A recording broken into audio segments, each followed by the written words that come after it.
Okay.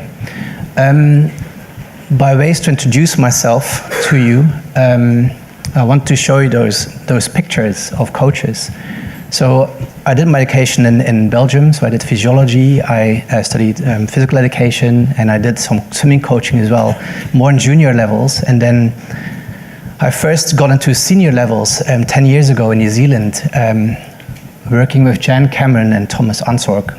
So I started with them for several years, worked with them for several years, attended every single swimming session for the 9 years that I was in New Zealand.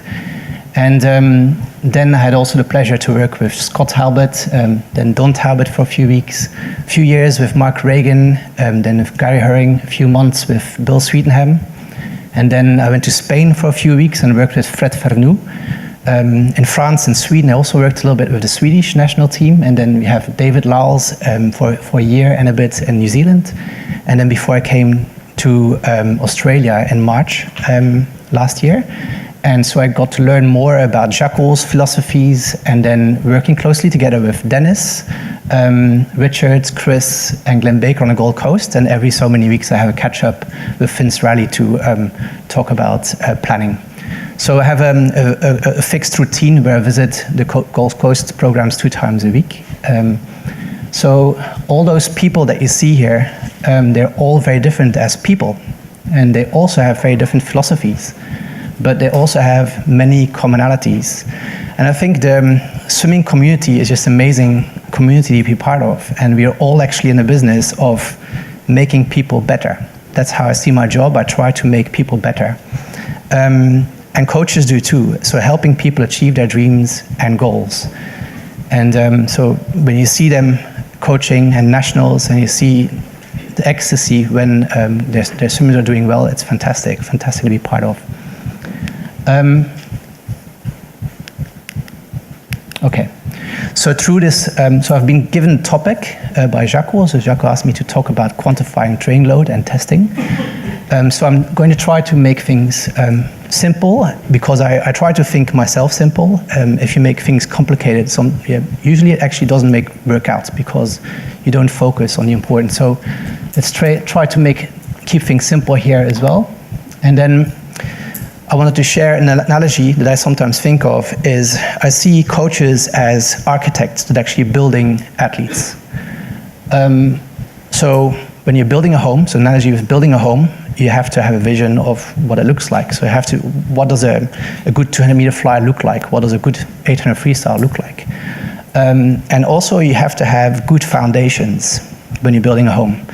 And I think for me personally, so it's my joint philosophy, it's technique in swimming. If you have a marathon runner with a huge VO2 max, or if you have Usain Bolt with a huge anaerobic capacity, well, throw them into a pool to get a kid that can swim good technique. Probably that kid is going to beat the people with the high capacities. So I see swimming as a very technical sport where skills are really important. So I loved the last presentation of Damien Farrow.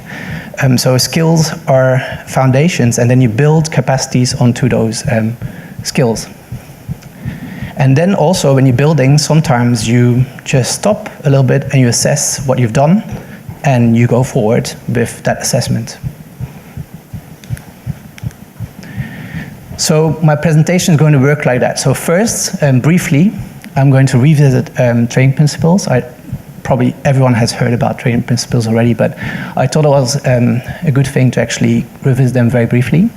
And then also present some new work into the individuality of athletes. Here's a picture of top athletes in their disciplines. And you can see, that's what you can see. So you can see lots of diversity already. You have very tall people, you have shorter people, you have women versus men, you have very muscular people, you have black people versus white people. So there's a lot of diversity that you can see, but within, you can't see the within. Within, there's lots of differences too. So that's actually physiology. Lots of differences within, and you can't just see them. I just used, I could have used many pictures, but there's a lot of diversity even within one event. If you look at the 100 freestyle with Cameron, if you look at the 100, 200 back with Mitch Larkin, you can already see differences, but then there's big ones too. So just be aware of that. And then You probably can't read the font, it doesn't matter. Then we're going to go into like a thinking process a little bit together. So I'll try to make it a little bit interactive. And we have a seasonal calendar. So this is a year calendar. We have August, so after the World Championships in Kazan. And then you have the calendar all the way to the Olympics. And then I've already broken this into 3 bigger cycles, and then we can think a little bit together. What would be the focus of those cycles? Like, why do we actually break bigger cycles or year into cycles, mesocycles, and what is the focus there? And eventually, I'm going to discuss the importance of a good routine in macro or week cycles, and also break down a training session together. Lots of numbers again, and it's actually very simple. So we get there, it's actually very simple. I use Excel, so there's lots of tools available. I just use a simple Excel form. It's for free for everyone, so that's some load monitoring. It's just an application, but there's lots of ways to do that. And I also wanted to show this picture before we kicking off. This quote, so the only man I know who behaves sensibly is my tailor. He takes my measurements anew each time he sees me. The rest go on with their old measurements and expect me to fit them. So with training, actually what you're doing is you're changing the individual. You're making them better. Well, hopefully you're making them better athletes. And that's on a physiological level, but also on a psychological level, on a skill level. Kids going through maturation, so they change, and with training you actually modify them. So that's why, like, repeating the same thing sometimes, you have to adjust what you're doing. And then I also realized, so when I was looking for that quote, I actually found this one as well. People who say cannot be done should not interrupt those who are doing it. And I think that's an important one too, like, be open-minded. Like, who knows, maybe in so many years, 100 freestyle is going to be 44. Don Talbot was the first one that said those things. So yeah, be open-minded and see what you can do with your athletes. Right, so training principles. Just quickly, so adaptation. Adaptation is your body does something, and it's actually pretty hard, and so hard that your body thinks, oh, next time I do this, I actually have to be better at doing it. So the body will react to the training loads imposed by increasing its ability to cope with those loads. And important as well is it occurs, so those mechanisms occur during the recovery period after training session is completed. So you have training, and then you adapt to that training. And it needs at least 3 steps. So first, there needs to be a stimulus, so it needs to be intense enough, the need for specific adaptation, and it needs nutrients for growth and repair. So if you're working really hard and you don't provide the good nutrition, well, your adaptation will actually be impaired. And also you have to provide enough rest for growth and repair to take place, and sleep is a big one there. And actually spacing out your quality sessions, so you make sure that there's a good flow in your training. Second is the overload principle. So adaptation will not occur unless the demands of exercise of training are greater than usual demands. So you have a timeline and you have a stimulus, so you get fatigued by that timeline. Then you have compensation, you have overcompensation. If you don't go hard enough, well, then you're not going to get a big overcompensation. If you go too hard, then you're not going to get compensation either, because overcompensation either, because it's just too hard, or the nutrients weren't there, the person wasn't sleeping enough. And progression is just so you can't always do the same, so you have to progress with. So you stop, assess the athletes. That's what we have now, and how do you move forward? Progression. Specificity is not a principle. So adaptations will occur only in the tissues and organs stressed during the training process. And so we are swimming. Activity is swimming. The stroke, so how much breaststroke can we do, how much fly, how much IM.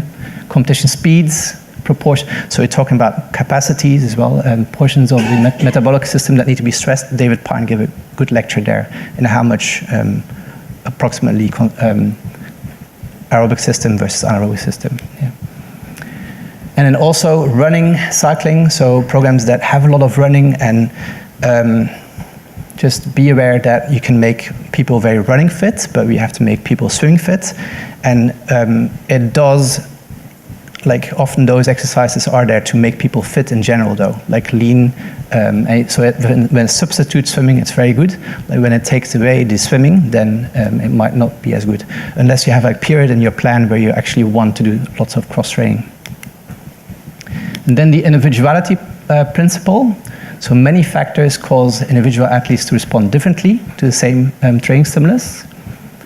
And that depends on fitness, their genetics, age and gender, and also their life. And this is just, especially like on a top level, I think this is a real big one. So when you see your athletes for 9-10 sessions a week, you see them about 15% of their time, but you don't see them 85% of the time. What do they do then? Do they actually take enough rest? Do they eat well? Or do they go out in the weekends? Do they go jet skiing? Or, yeah. Then this is some new work. There's a Belgian group that has those big scanners, and it's non-invasive, and you put athletes through, and then you can look at fiber type. So you could look at like how much white fiber versus how much red fiber someone is.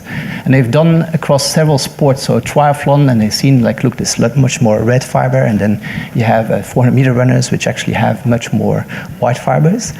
And this is important kind of factors, because some people in training, they fall over really quickly, for example. So people that are quite white fiber, when you impose them in great loads, they fall over, while other people need that loads. So that's the individuality.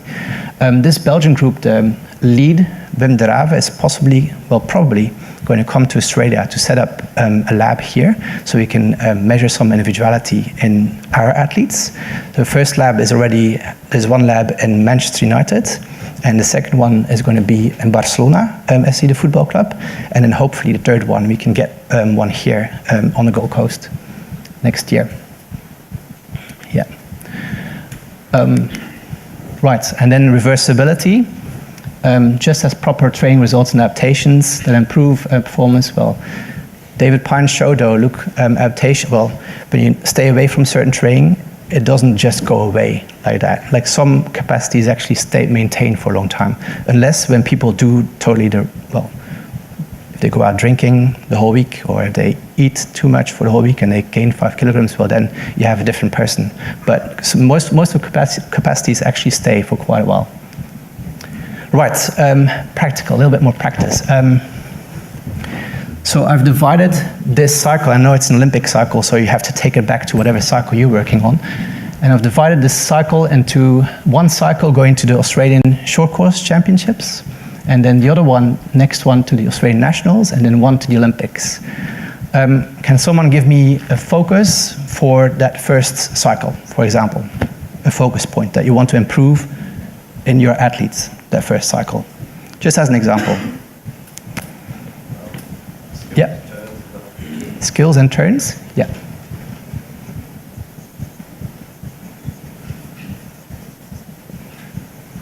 Another one, a more physiological one for that first cycle. Aerobic base. Aerobic base. Fitness, yeah. Same, so fitness, aerobic capacity.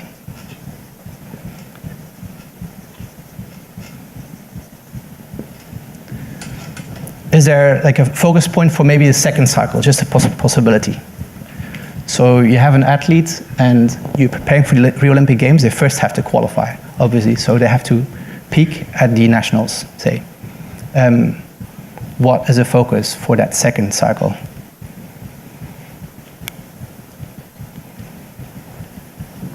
Nobody?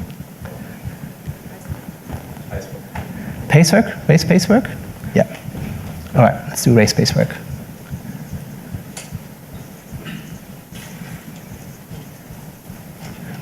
And then the last one, after nationals, say you have actually made a step and you're an Olympian. What's next? Dealing with pressure and getting ready for the environment that they're going to compete in. So specific preparation for that. So specific, say, it's just a focus point. Specific prep for, well, the schedule. Say the schedule, for the Olympic schedule.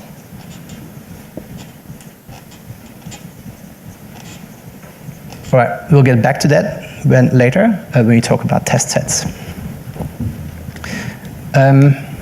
Okay, I haven't used any preparation schedules of the coaches I'm working with. It's just a dummy calendar, so I just made one. And so say you have performed, so just a thinking process. Say you have performed at the nationals, and it's a pretty intense block of competition, right? Like, so there has been lots of quality there, and people do need to recover after a big block of competing. So next week, say we just start with the calendar. Next week, well, you know, you're going to keep things a little bit. This is a seasoned swimmer, so actually used to lots of mileage. But let's keep that next week relatively easy. So a few sessions. Sorry? Is it adaptation? Well, you can call it whatever. Recovery week, adjustment week, adaptation week, whatever you. So just a week where you actually stay away from things a little bit. So, for example, you have 5 sessions, 3 kilometers, which actually, like most people would actually do less than that. But say 5 sessions, 3 kilometers, and you have 2 gym sessions. Usually you have 3, now you have 2 lighter ones. So you make that week a little bit less. Then you want to increase the load as well, but you don't want to go from 15 right to 70, right? This person has been used to doing lots of mileage before, so 60 kilometers, 70 kilometers, but you have to work gradually back into it. If you go from 15 to 70, well, it's a big stimulus, right? So you're just working our way through. So that first week, you want to do, say, 15 kilometers, the second week around 40, then afterwards 55, and then we're going to have 3 weeks where we have to have a good routine in those weeks, but say we're going to do about 70 kilometers. So that's a loading in terms of volume. There's loading in terms of intensity and gym and everything else and university work, whatever. But say this, we have worked through this and we think like, look, this is actually a really good time that we can do a big block of work. So 3 weeks of 70 kilometers. From that though, sometimes you have to step away from that. Because if you keep doing the same things all the time, suddenly you can't follow. So it's good to actually reassess and take an adjustment week here. We plan adjustment week, so the mileage in general is a little bit lower.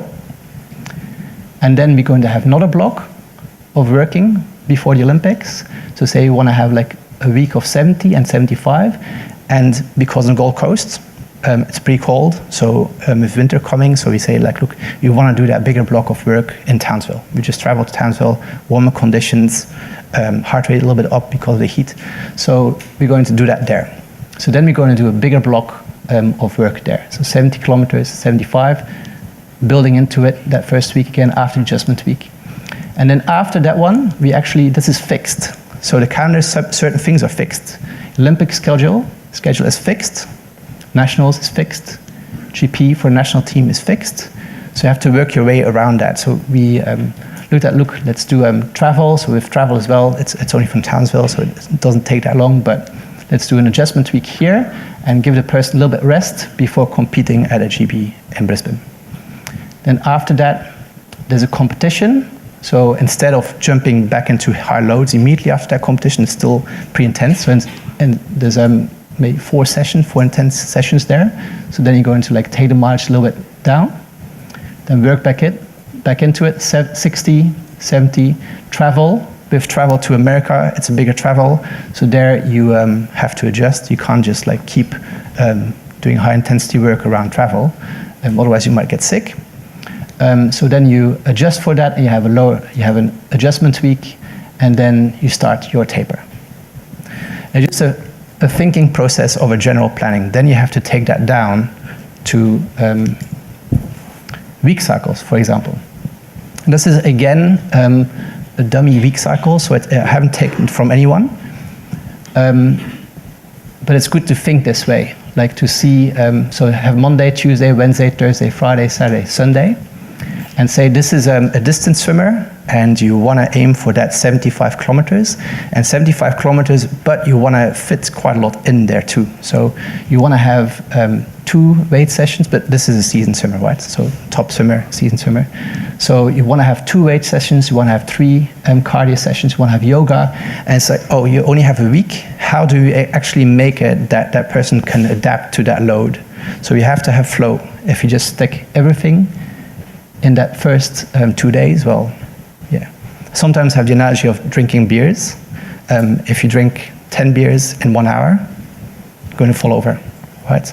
But if you drink 10 beers over a day, might be fine. I won't, but might be fine.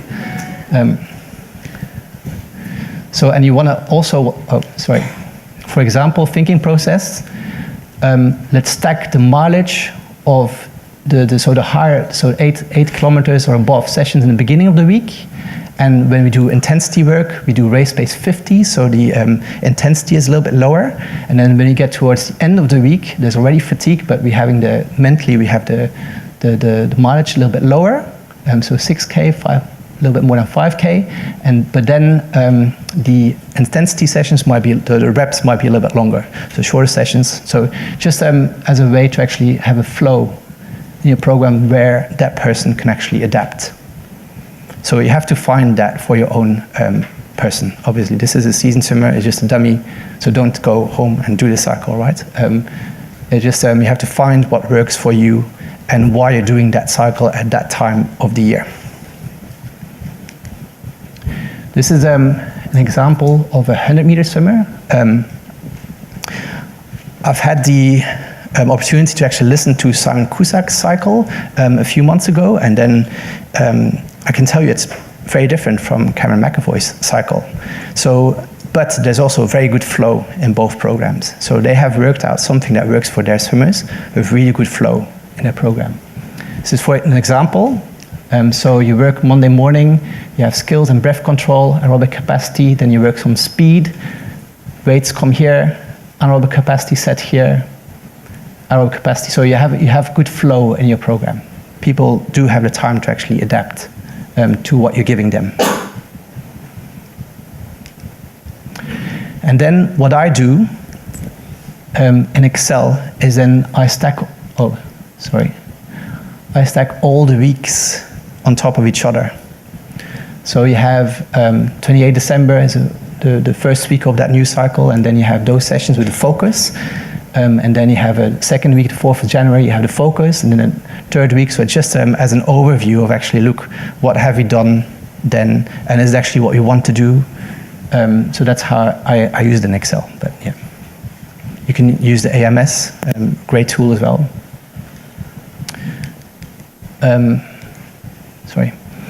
Then, before we get to the testing bit, dissecting training sessions. So look at this session. So we go 2 times 300 freestyle, breathe 3 to 5 every 50, then 4 times 100 medley reverse, 1 times 200 main stroke on 4 minutes drill, 650s, 4x2, but you have to keep the heart rate down, so 130 to 150, 2 times 400 kick on 8 minutes, 8 ones freestyle, backstroke, so all aerobic, 8 times 50 main stroke, 8 times 50 medley order, and about a 5-kilometer swim. What do you think, for a seasoned athlete, the focus is of this session?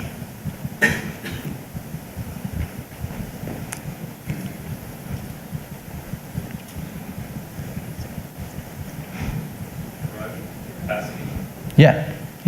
So it's all pretty aerobic. You can go into monitoring that. I've actually stayed away from that because tools sometimes aren't reliable enough to use it. So this session is actually exactly the same session. So here you have the 2 400s kick, and you can see what heart rates they were. But tools have to be like, if this one that's a Team 2 heart rate monitor, and it was great when it worked. When it didn't work, it caused a lot of frustration because only 50 times of the time it worked. So it's like what Damien Farrell was saying before, like, keep things simple. So we stayed away from that a little bit now, but we kind of know, like, look, this is aerobic capacity. Oh, sorry, I'm just not. It doesn't work anymore. Sorry, it doesn't work anymore. Wrong button to the right. Yeah.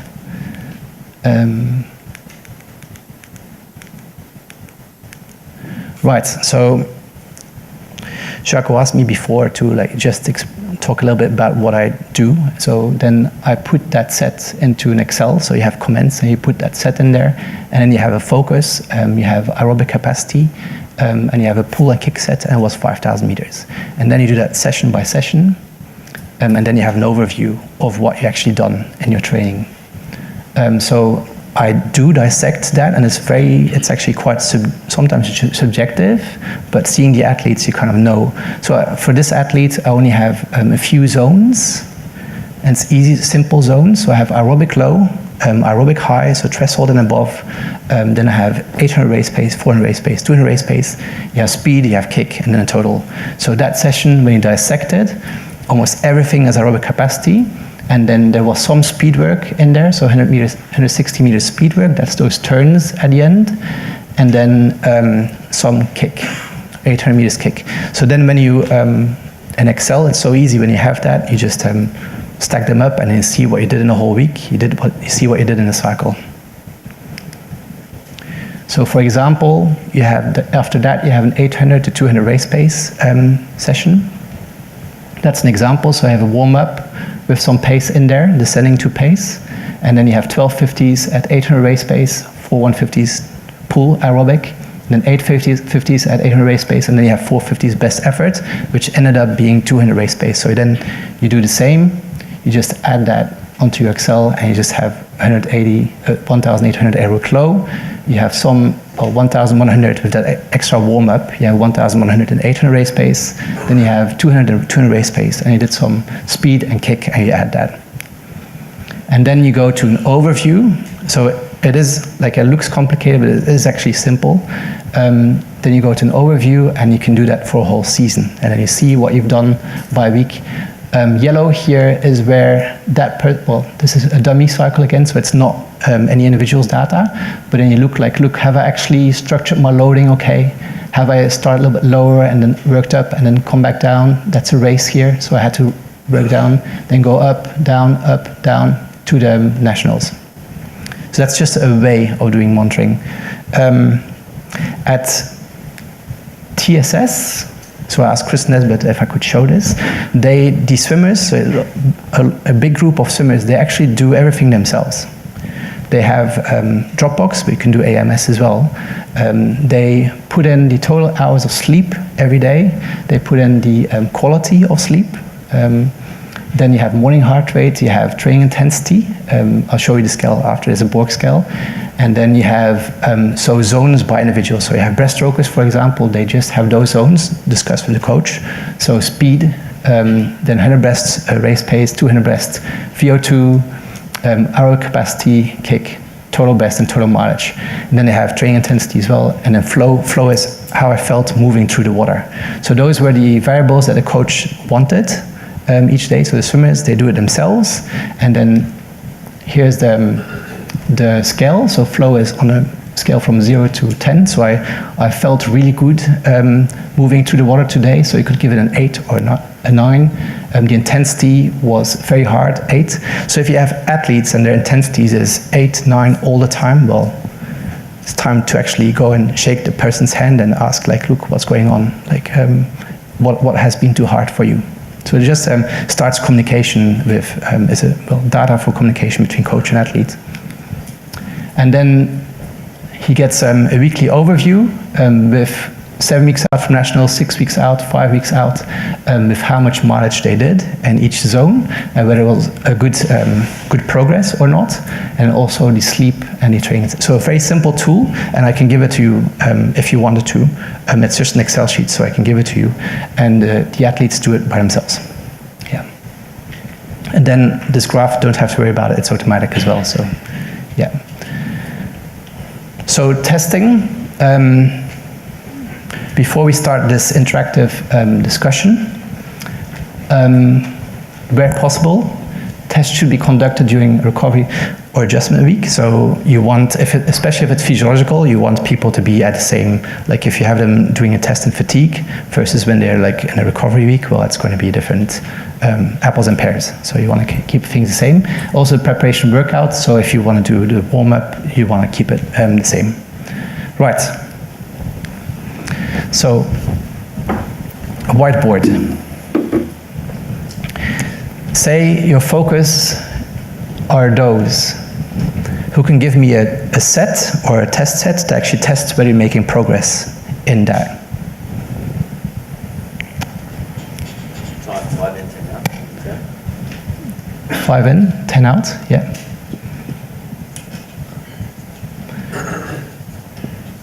Okay. Turn skill, yeah. 2 or 3K time drop. And then 2,000, 3,000, yeah. Time trial. Yeah, any other tests? What do you think about this one? Is it a good one to assess skills of turns?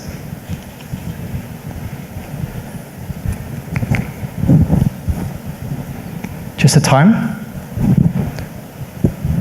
If they go faster, they're better? David, what do you think? David, please? Probably not. Well, it's okay, it's not great. Yeah. But if you look at Damien's talk being contextual, Yeah. and you take away from that Yeah. other aspects. So would you measure turns in a specific set, for example? You could do that and build it in as part of another set.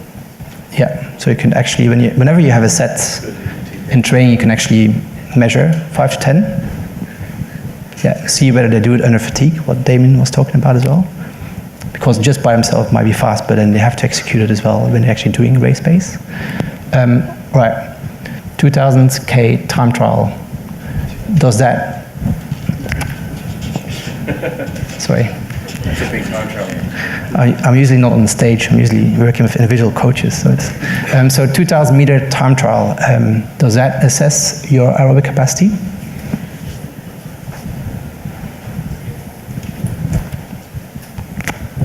If you better, if you say you're, sorry. Yeah, longer. Okay. So yeah. Would you assess anything else than splits and times in this 2,000 or 3,000 meter time trial?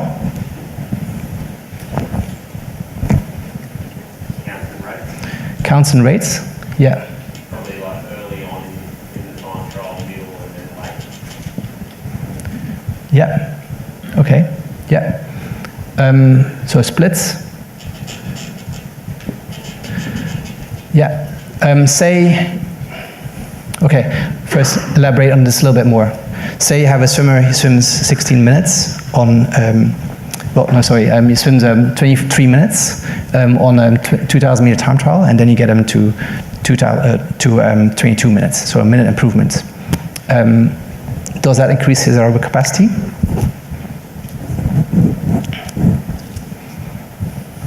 Depends how it's swum. Yeah.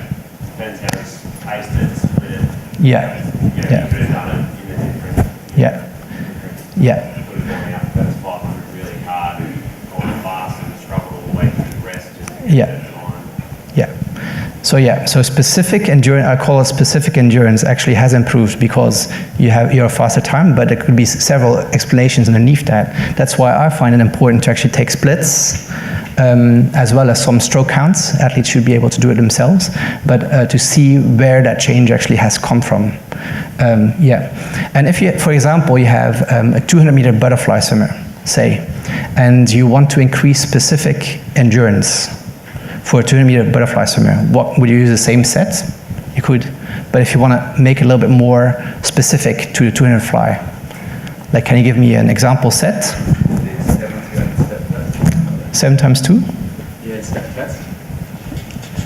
So which one? 7 times 2? The one where you go 30 off first, 24 off first, and then bring it down each time. 17 runs on 4 minutes or 5 minutes. Fly? I think they did it free. Yeah. I think the fly is free. 4, 5, let's say 5. Well, look, I don't represent any coach's mindset, but my mindset with fly, is just me, swimming fly slowly is, you just so, well, you should talk to David about that, but when you're swimming fly really slowly, you're just so low in the water and technical, it just looks really terrible. And personally, I like swimming fly, I don't know, there's some fly coaches here, I like when people swim fly fast. They have to be able to execute skills and fatigue as well, but there's like 7 times 2, I don't think that's a proper set personally for 200 fly. Yeah, if you do the first 6 in freestyle and last 1 fly, or the last 2 fly, maybe, but what do you measure with 7 times 2? Yeah. Yeah, well, I mean, I would say, personally again, if you have kids and they don't know how to pace themselves in training, that's a really good set to teach them how to pace. So they learn about even splitting 200 meter, they learn about going faster in about 5 seconds every 200 meter. But in terms of endurance, I don't think it's enough. It's very like the last 200 is in the one that is actually the important one to look at. But in terms of endurance, I think there's better sets around than this one. Say, what do you think of a set for a fly? Say you have 6 times 200 meter as 100 free, 100 fly. Say we have this on say 4 minutes. So it's 200 meter non-stop, right?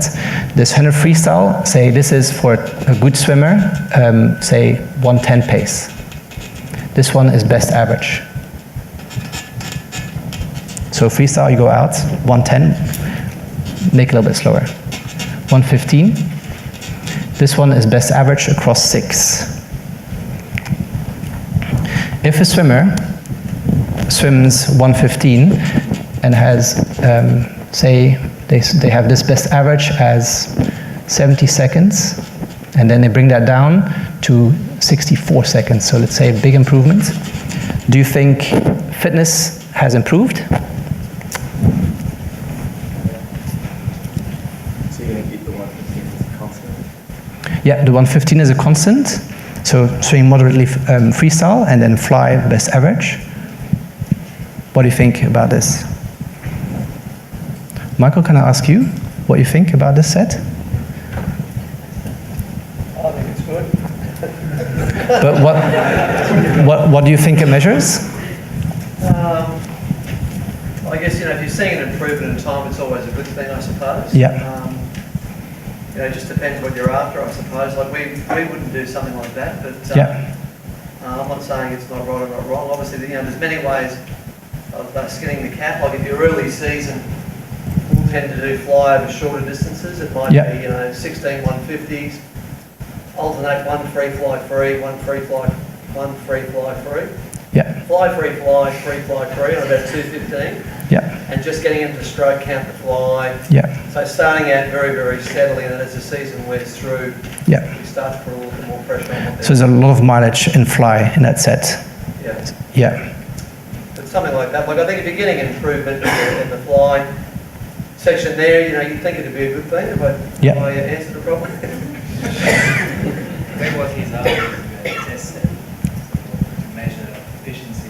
What I can't see we yours. do with our test sets, we do things like, for example, with the flies, we might do for early season, we'll do a set of 200s where we go 3 200s, 3 200s, 2 200s, and then 4 50s. Can I write that down? Yep.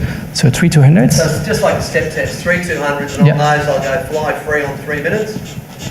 Then I'll go 100 easy. Then we'll go 3, and we'll try and keep those like 50 below, I call it.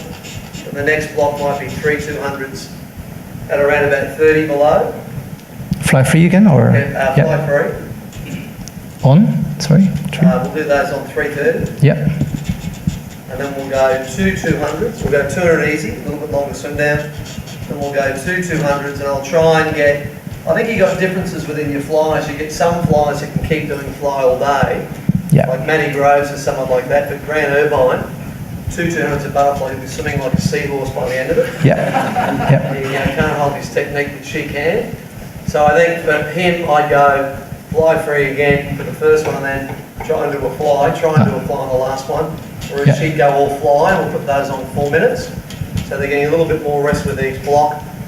And we'd maybe do it in, say, week 3 or 4. Then at the end they go 400 easy after the 2 2s. After 2 2s, So 4 easy. 300 easy, then we'll go 450s on 60 and just try and go best average. So what we normally do on that is we, like to see it done. If we do it once, we'll do it again in 4 weeks. And we just like to see an improvement of the time. So it's a little step test, I guess, to see them improving the times at the various levels. Yeah. So I'd call that first level like 50 beats below, 30 beats below. The 200s they're going VO2 or best average, so 10 beats below. So you're stepping up and trying to get them to, on those last two, trying to swim as fast as they can. Yeah. And then maybe retest it again in about 4 weeks' time to see if there's some sort of improvement. Then as we work our way through the season, and we're after a little bit more speed, we'll do them in hundreds. So 3 100s, 3 100s, 2 100s, and then 250s at the end. So we start out doing the 200s, and then we work our way towards the hundreds once the season is moving through. The first 3 200s on 3. 3 100s. The cars are 3 100s. And then the bottom, so the first 3 100s there, the flyers on those might go 140, then the second set we might do on 150, the last set we might do on 2 minutes. And what we'll do is we'll get them to get stroke counts, we'll get lactates after the end, after the third 200 of the first block we'll get a lactate, then we'll get a lactate again after the middle set, then a lactate again after the last set. So we'll line up the speed, the lactate, the stroke count, and we try and look for improvements. Are you looking for time improvement more at the start or more at the end of the short distance when they proceed? I just like to see them improving all the way through everything. The lower level, the medium level, and the higher level. I just like to see improvements. Like, I think that's not my set. Gennady Tereski and Coach Alex Popov did that set with Alex Popov, and that's where I got it from. I don't invent it. So it's something that I kind of use, and I think the kids like doing the test sets because they can see after 4 or 5 weeks they can see themselves kind of shifting across to the right. You're in trouble if they have a bad result. You'll try and explain that to them. But in most instances, you see if they're training well and recovering well and everything else, like you're saying with everything you talked about, you normally see them getting a little bit faster with each block. So, what makes them better here? Is that a good routine going into it, the 3 weeks before? What I think you see, I guess, is just the the value of the previous training load. Like you like to see. I guess them moving forward with the good work they're doing. So, with all the aerobic work you're doing, the capacity work, there's short rest cycles coming down, everything's getting a little bit better. Like, I think, we're in week 2 at the moment. Week 1, we started out not doing much like you had up on the board. We did 7 3K sessions. This week we've done 9 4 and 5K sessions, and next week we'll be up to 5s and 6s. So gradually moving across, and what you'd naturally assume is as they're getting fitter, and they're regaining their fitness, you should see little improvements. But it's not only due to the aerobic. I think it's quite a lot of the anaerobic work you're doing. Like everything kind of has its part. So it's having that balanced approach to training, making sure you're looking after them in terms of their aerobic fitness, but you're also looking at doing the anaerobic work as well. I think you're going to get shifts. Good balance. Using both that balance. Seeing about test sets is a bit difficult sometimes to talk about because there's so many different ways. Like Jaco then has a Jan Olbrecht test and Michael has this test, so it's very lots of diversity. I think you kind of have to know what you want to do in the cycle and then what you actually want to measure. This is pretty specific fly sets. So any other test sets that people would use? I'll just take this one out.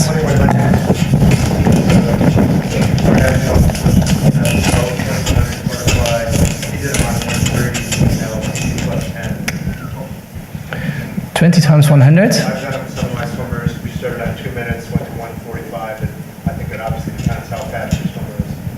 PB plus 10, so he's going 101. Obviously, that's middle of the season, late season.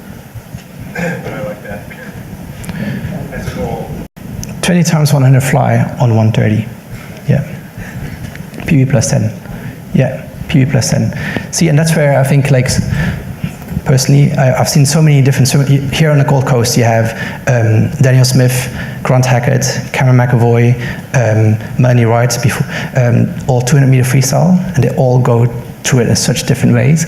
This set, probably works for that swimmer because you've worked him towards, or that person towards being able to achieve this, well, for other swimmers, they just fall over. Yeah, and you have to work different ways. Yeah. So would you do this set for everyone, fly swimmers? Would you recommend that for everyone, or? No, same as what Yeah. Michael said, is that some flyers can do that and hold their technique, others can't. Yeah. And then you could, for example, do one on, one off. Yeah. So then it becomes on 3 minutes, for example. Yeah, fast one on 3 minutes. Phelps cannot do that. Phelps can handle 2130. Yeah. Yeah. So see, there's different philosophies, and I think, sometimes athletes just go to programs that actually fit what they can do. Yeah. Yeah. There's endurance programs, but David Pine was talking before about a race specificity. I haven't really been part of a program that really works from doing very race specific work from the start on. Usually it's more, the first cycle is more endurance and more foundations, and then you go over to race specific work, still doing speed and still doing some of it, but building rather than starting from top levels at the start. Yeah. Yeah. Any other sets? No? Open water swimmers? Ron? Oh, they probably, as I think you saw yesterday with Michael Sage, Yep. he uses anything from 3 2000s, 16 400s, 16 500s, Yeah. and specifically how he brings down the to race pace and then finishes it off in terms of, it gets it very specific to how they actually swim the race over a 10K, Yeah. what the expectations are, and even the changing views on how much towards the end needs to be faster than that average pace. Yeah. And how often would you repeat that set? And he would be doing some sort of form of test and continue tracking every week. So he's very specific and measures that all the time. Yeah. So every main set is testing. Yeah. And able to set it up. A lot of similarities between each of the sets, and he can actually measure. Even though it looks a little bit different, he's getting the same sort of information. Yeah. Yeah. I've actually been part of a program as well where it really worked that at the end of the week, for 3 consecutive weeks, there was 2,000 meter time trial suited. So 2,000 time trial suited, 2,000 time trial suited 3 times. And maybe daunting at the end of a big week, but they learned how to swim the race so much better. And when you then go to an 800 meter event, it's so much shorter, so it's a psychological thing as well. So you actually can swim faster each week, and then you go to a race, it's only 800 meters. Psychologically, that was a big thing for one of the swimmers that we did. So yeah.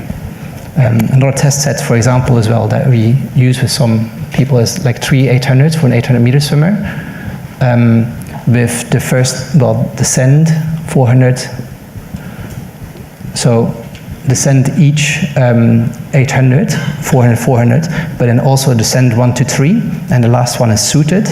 That one is also a set that one of the coaches really likes, and that actually we've seen with previous swimmers as well. It really helps the swimmer prepare specifically for that 800. Yeah. Anyway, is there any questions around anything on the presentation?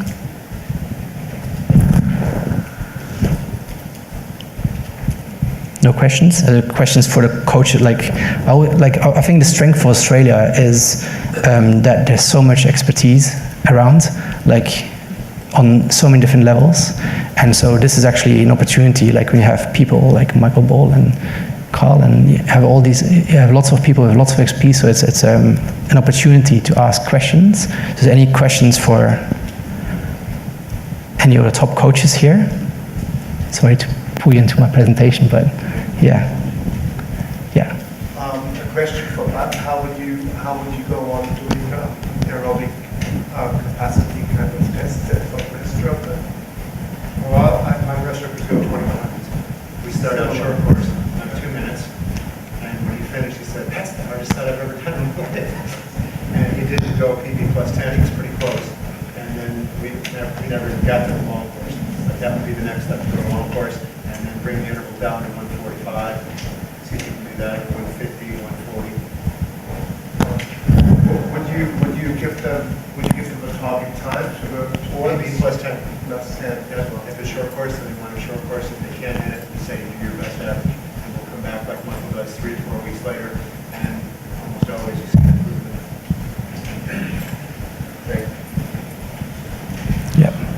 other questions? Yeah. Yeah. With it, I suppose the question is where to put the test sets, and if you're in an aerobic block, is there anything behind testing the speed there while you're not stressing that energy system too much, and then going back and testing aerobic after the aerobic block's done? You know what I mean? So you can test it early on, but sort of my question is how often do you test it, and is there any sort of benefit behind testing other things Yeah. out of their blocks? Well, that's where I go back to that analogy of building a house. You have so many different aspects to building a house, and speed as well. Like it's not because you're actually doing aerobic capacity or working on aerobic capacity that you have to neglect that speed part. So that definitely should be part of your balanced training program as well. So you can keep testing that speed. As well as, but in the aerobic capacity as well, you kind of want to do maintenance whenever you've achieved it, so you can go back to that test later on as well, even when it's not your focus. You can still test it, although the focus of your cycle has actually changed and your other testing becomes primary. Yeah. Yeah. Any other questions? All right, that's it. Yeah, thank you.